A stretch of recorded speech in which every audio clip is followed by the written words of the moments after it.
আরফার চ্যানেলের পক্ষ থেকে প্রত্যেককে জানাই অনেক অনেক শুভেচ্ছা, ভালোবাসা, অভিনন্দন। আমি আমিনুল।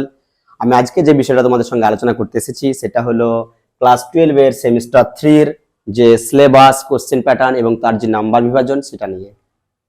তো দেখি ক্লাস 12 এর যে সিলেবাস সেমিস্টার 3 এর সেই সিলেবাস প্রথমেই চেঞ্জ করা হয়েছে, দ্বিতীয়বার আবারও কয়েকটা টপিককে চেঞ্জ করা হয়েছে।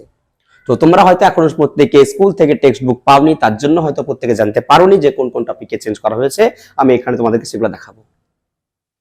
তো প্রথম যে টপিক আছে আমাদের ইউনিট 1 এ প্রোজ আছে 3টে। প্রথম হলো the Night Train at Deoli by Ruskin Bond, খুব সুন্দর একটা টপিক, এটা একটা রোমান্টিক প্রোজ।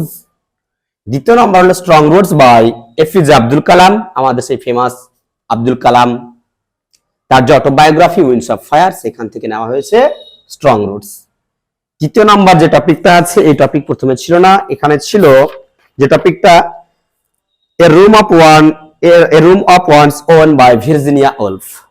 এই টপিকটাকে এখানে এলিমিনেট করার পরে এখানে যে নতুন টপিক অ্যাড করা হয়েছে সেটা হলো the Bet by Anton Chekhov. খুব সুন্দর একটা টপিক। The Anton Chekhov Russian writer, তার একটা ক্লাস 12 একটা ড্রামা ছিল দ্য প্রপোজাল, সেই রাইটারের যে টপিক দ্য ভেট এখানে অ্যাড করা হয়েছে। খুব সুন্দর। তো এই তিনটে টপিককে আমাদের খুব সুন্দরভাবে পড়তে হবে, লাইন বাই লাইন পড়তে হবে। এখানে এমসিকিউ 10 মার্ক থাকবে।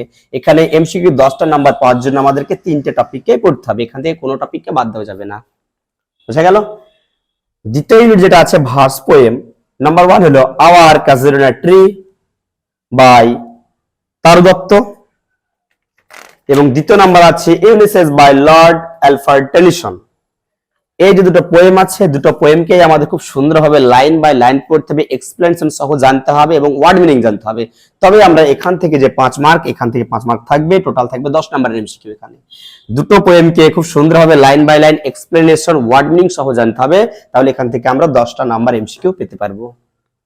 বোঝা গেল? তৃতীয় নাম্বার যে টপিক আছে এখানে ইউনিট আছে সেটা হলো প্লে।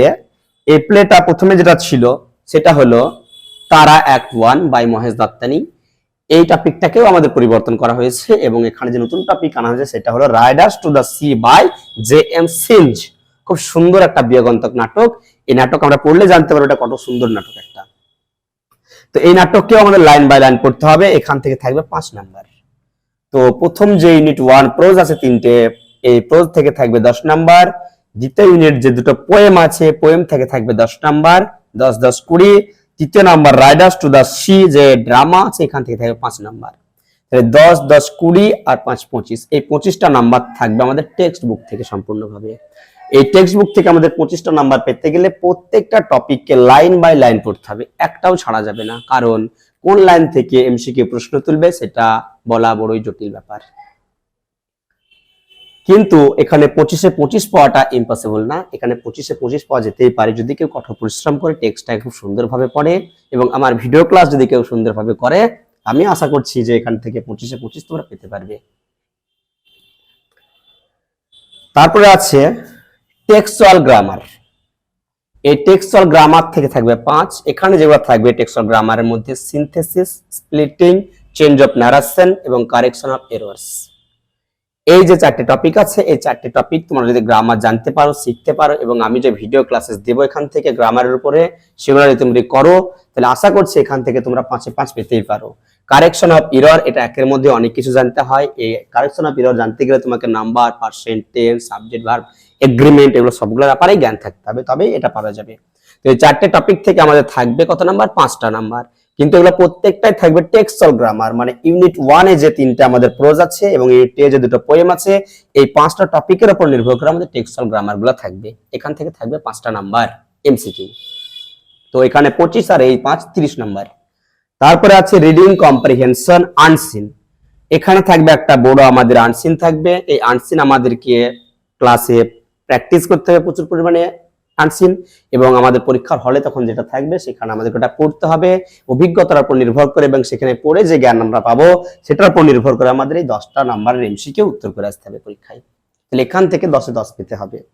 তাহলে এখান থেকে যদি আমরা কঠোর পরিশ্রম করি, যদি আমরা টেক্সটটাকে খুব ভালোভাবে পড়ি, গ্রামারগুলো যদি শিখি ভালো করে, তাহলে এখান থেকে 10 নাম্বার, 10 নাম্বার, 5 নাম্বার, 25 নাম্বার, এখানে 5 নাম্বার, 30 নাম্বার, এখানে 10 নাম্বার, 40 নাম্বার। এই 40-এ 40 পাওয়াটা কিন্তু ইম্পসিবল না। যদি কেউ আমরা ভালোভাবে টেক্সটটা পড়ি, প্রত্যেকটা ক্লাসকে ভালো করে করি, বাড়িতে টেক্সট বুকটা ভালো করে পড়ি, বা তোমাদের স্কুলে স্যাররা বা টিউশন স্যাররা তারা যে পড়াগুলো পড়াবেন, যে টেক্সটগুলো পড়াবেন, যদি ভালোভাবে মন দিয়ে পড়াশোনা করো, অবশ্যই তোমরা 40-40 পেতে পারো।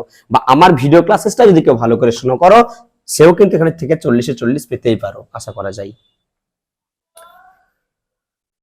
যাই হোক, তো তোমরা প্রত্যেকে মন দিয়ে পড়াশোনা করো। এটা হলো আমাদের রোডম্যাপ, যে আমরা এই যে 40টা নাম্বার যেমন থার্ড সেমিস্টারে আমাদেরকে পেতে হবে, তার জন্য আমাদের কি কি পড়তে হবে, কোন টপিকের উপর জোর দিতে হবে, কোনটা পড়তে হবে, তার সম্পূর্ণ রোডম্যাপ হলো এটা। এটার বাইরে কোথাও থেকে কোনো প্রশ্ন হবে না, সবকিছু এর মধ্যেই থাকবে, যেমন বললাম আমি সেরকমই হবে। ওকে, যদি ক্লাসেস থেকে তোমরা কোনো উপকার পেয়ে থাকো, তাহলে আমার এই ক্লাসটাকে, এই ভিডিওটাকে তোমরা একটু লাইক করো, কমেন্ট করো, শেয়ার করো, একটু সাবস্ক্রাইব করো। Okay, thank you for watching me. ভালো থেকো সবাই।